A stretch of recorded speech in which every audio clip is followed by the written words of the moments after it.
Okay, let's continue. The second lecture will be on the concubine's lineage part 1. And we are going to solve questions like, if he is the grandson of true father, is he also the grandson of true mother? What tribe was Jesus Christ from? And could it be possible that true father as Jesus Christ came from a concubine? Let's find out.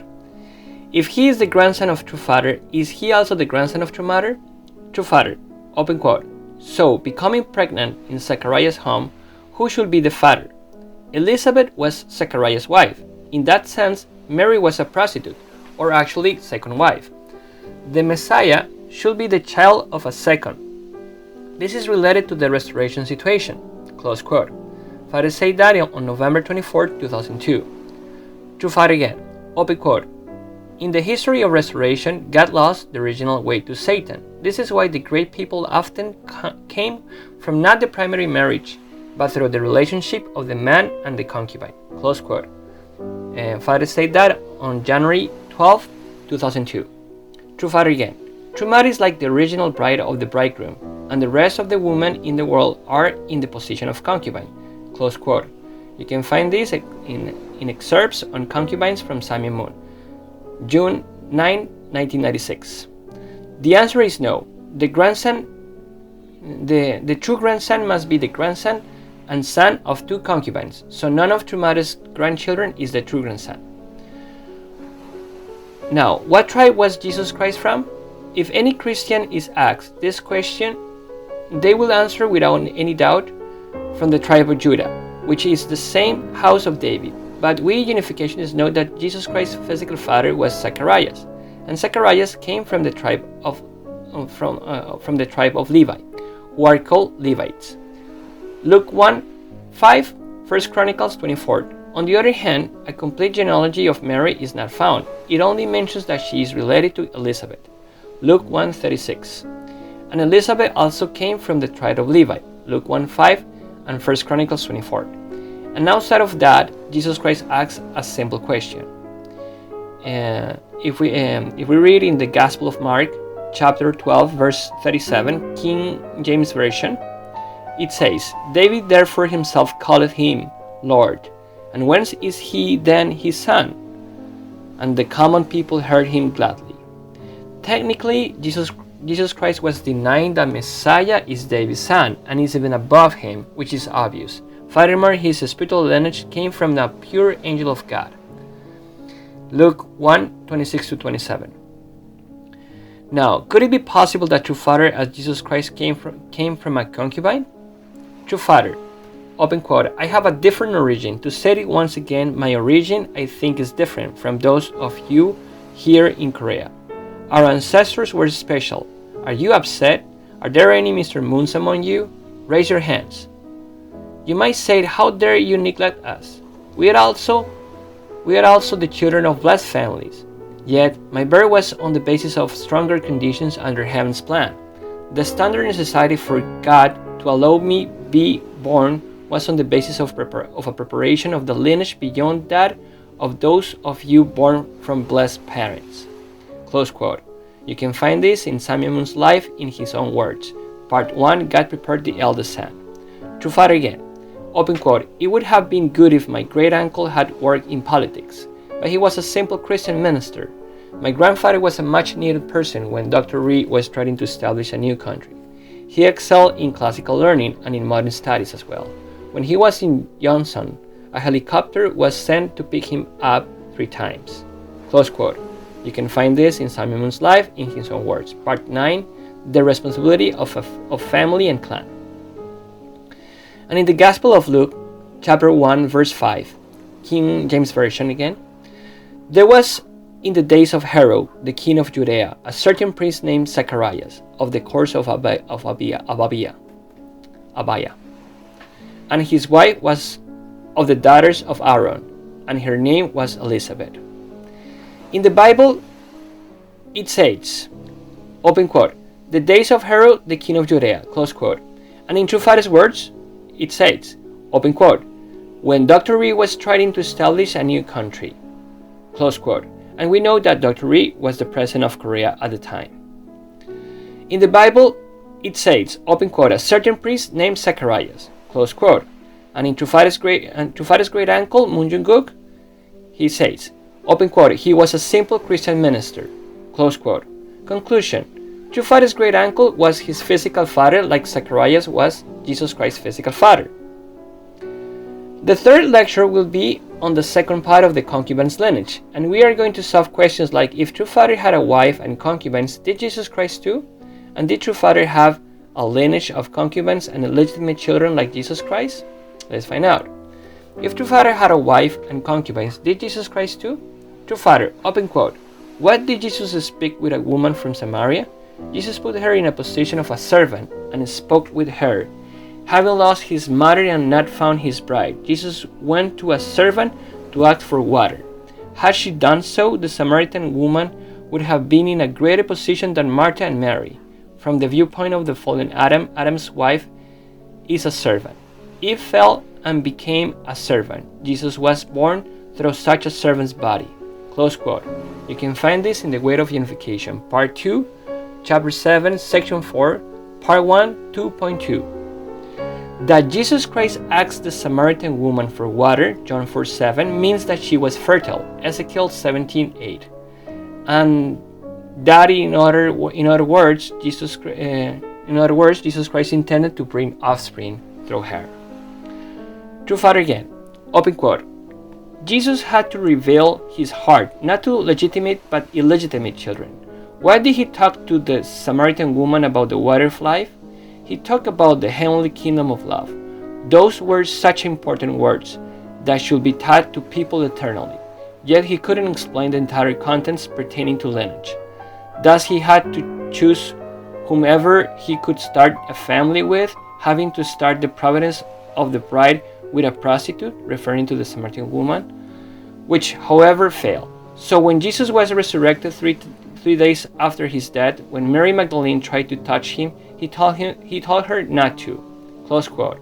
You can find this in Hondoke East Garden on May 22nd, 2003.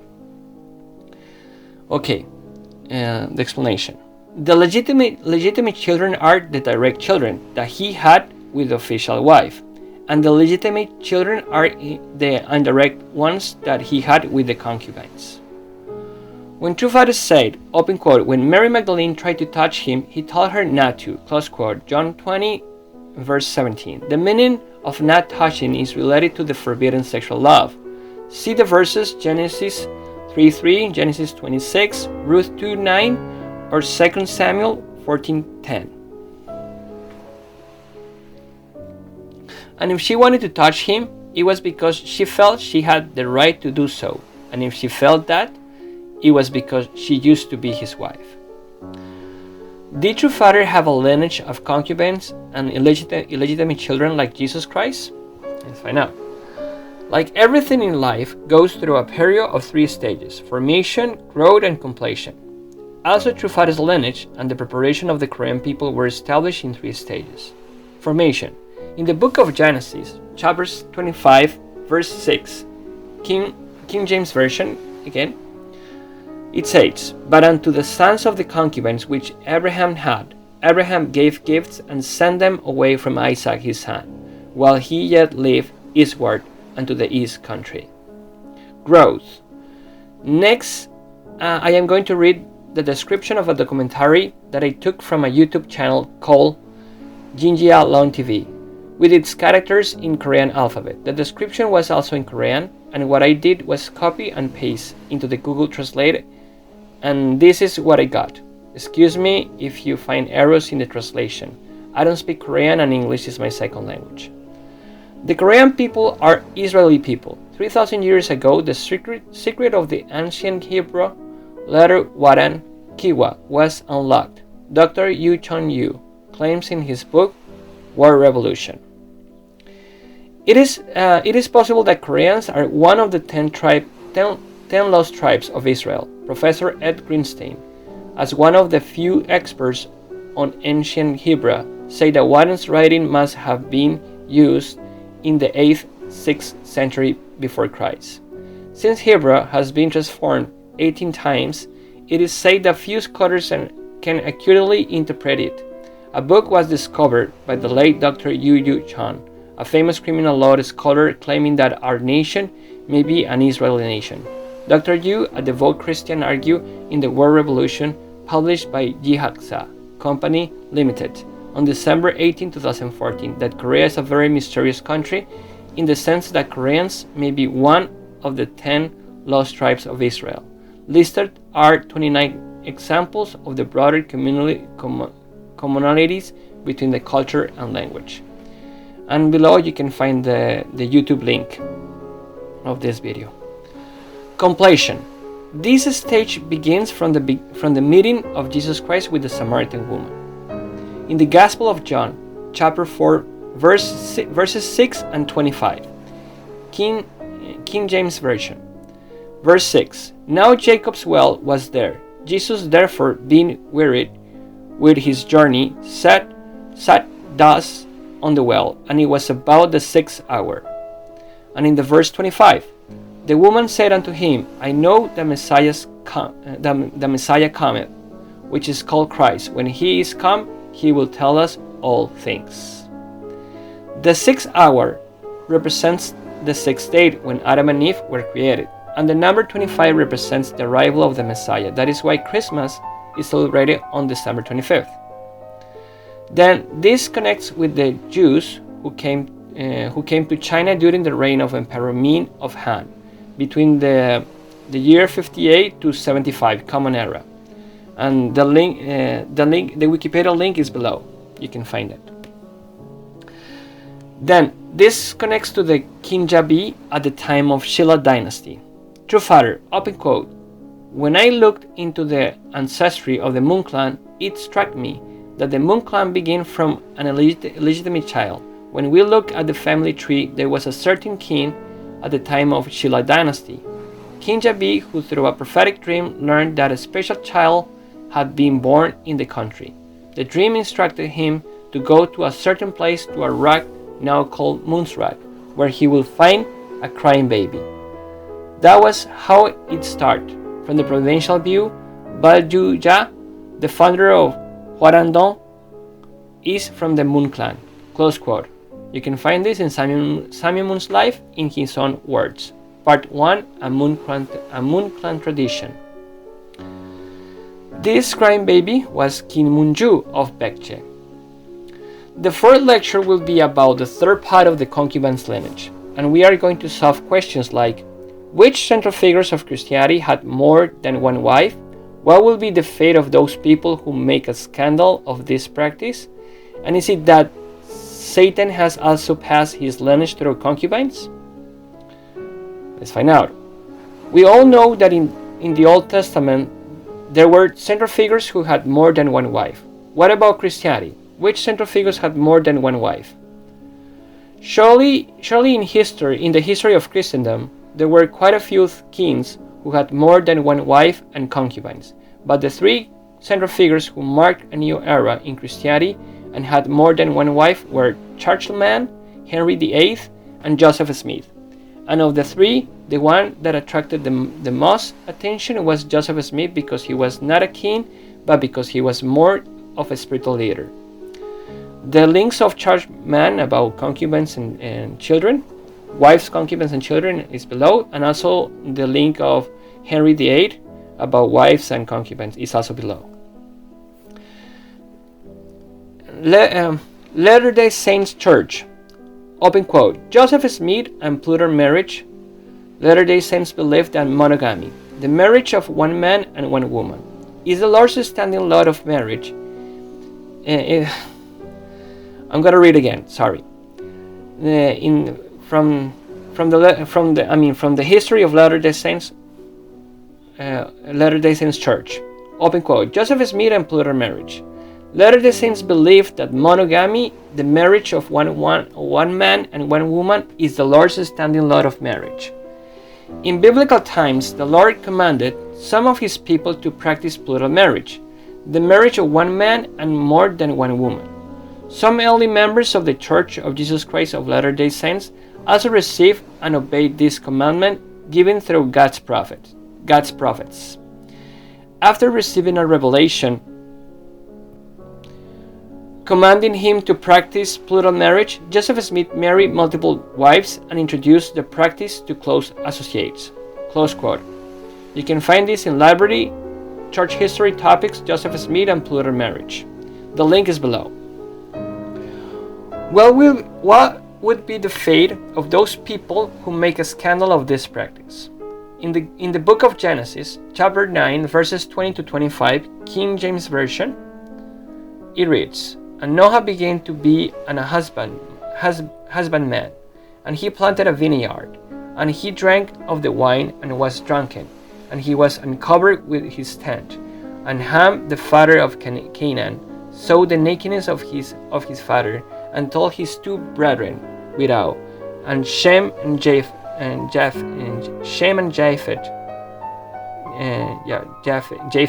took a garment and laid it upon both their shoulders, and went backward and covered the nakedness of their father, and their faces were backward, and they saw not their father's nakedness.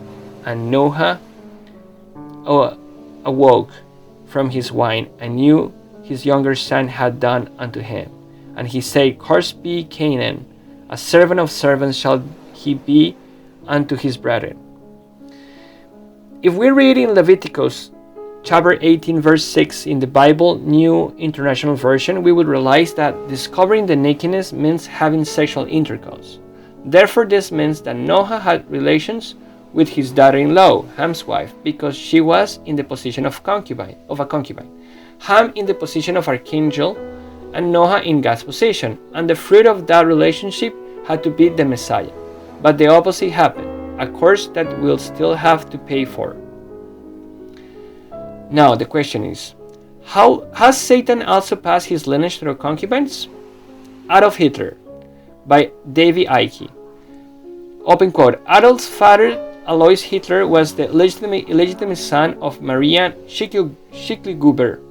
It was generally supposed that the father of Alois Hitler, Schicklgruber, was Johann Georg Hitler.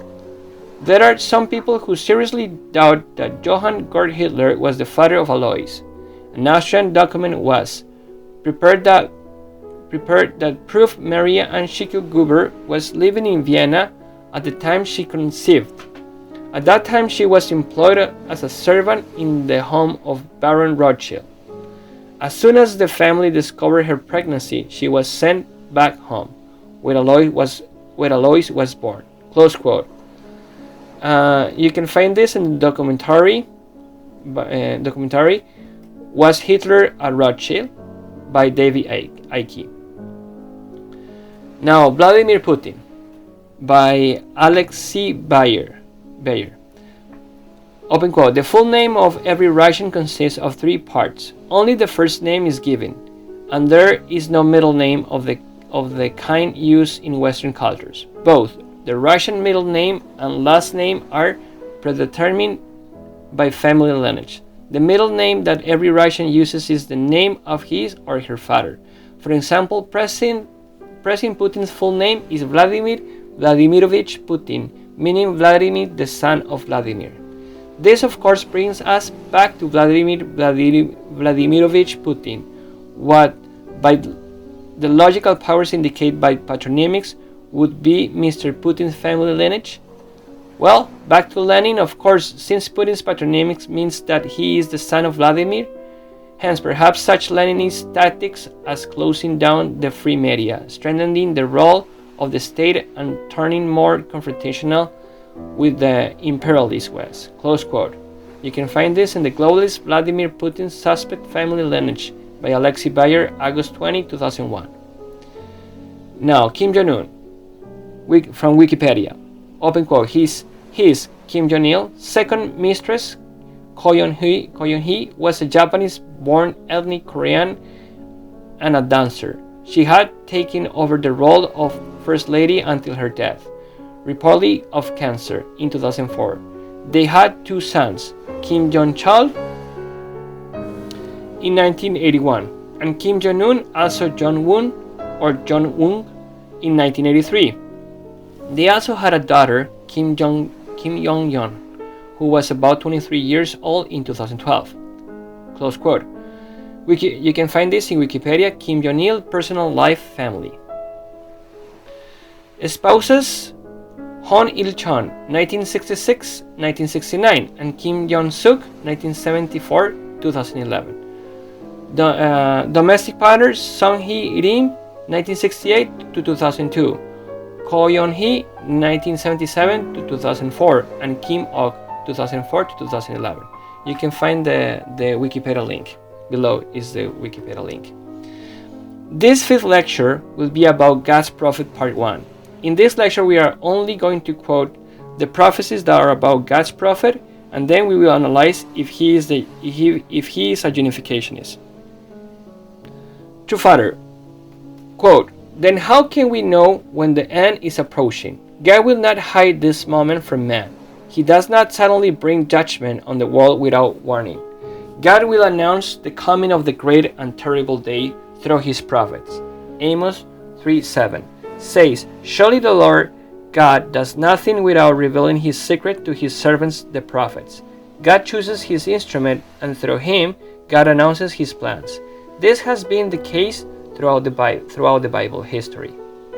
The person to be chosen as God's prophet must be one of the peoples living in our evil world, but he must be a man of faith who can demonstrate that he is worthy to be used by God. He must show absolute faith. To do this, he must give up all worldly success and completely separate himself from this evil world. He must purify himself by cutting off all evil attachments. He will not be popular in the evil world. God is absolute good and therefore the exact opposite of evil. That is why evil always persecutes a man of God. You can find this in God's Will in the World, chapter 15, God's Servants and Prophets. This God's prophet, whom True Father referred to, he is also the seventh angel of the book of Revelations. Peter the Roman from the prophecies of St. Malachi, he is the angel of liberty in George Washington's vision. He is the Messiah, the symbolic Messiah, that Rabbi Kaduri predicted. He is the Holy Father of the secret of Fatima. He is the man dressed in a white robe, according to 1 Nephi of the Book of Mormon. He is the second coming of the prophet Joseph Smith. He also represents the prophet Elijah, John the Baptist, and the Holy Spirit. He was appointed by heaven to be the Will's lawyer for the D-Day. He is one of the witnesses mentioned in the book of Revelation, chapter 11. He is also the angel of love revealed by True Father. And to all the prophets and saints in history, that's the reason why True Father said, open quote, "When God picks one champion to pioneer one stage of progress, that person is sent to assist the whole world," close quote. Or in other speech, he said, open quote, "That is why Elijah came, and that is why John the Baptist came representing Elijah. He was working on a world level. He represented the whole world," close quote. And in the Divine Principle, it says, open quote, "What qualifications should the person possess to merit such a calling? First, the central figure must be born into the chosen people. Next, even among the chosen people, he must come from an ancestral line with many good accomplishments. Among the descendants of this standing lineage, he must be endowed with the requisite character. Among those with the requisite character, he must develop the necessary qualities during his early life. Finally, among those who have acquired these qualities, God selects first the individual who lives in a time and place most fitting to his need." Close quote. You can find this in the Divine Principle, Part 1, Chapter 6, Section 3. Okay, we can stop here and then continue in the next video.